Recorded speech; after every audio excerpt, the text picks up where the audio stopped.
السلام عليكم. توقيت مباراة الرجاء الرياضي والفتح الرباطي اليوم في الجولة الثامنة من البطولة المغربية الاحترافية والقسم الأول، والقنوات الناقلة لهذه المباراة. يحتل الفتح الرباطي المركز الرابع في ترتيب البطولة المغربية الاحترافية والقسم الأول برصيد 14 نقطة، ويحتل الرجاء الرياضي المركز السابع برصيد 13 نقطة.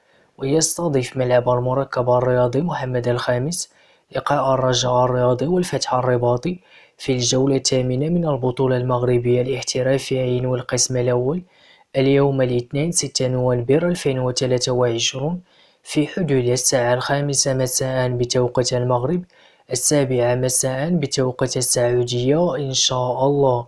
وسيتم نقل هذه المباراة على قناة الرياضية يسدي واشدي بتعليق هشام فرج.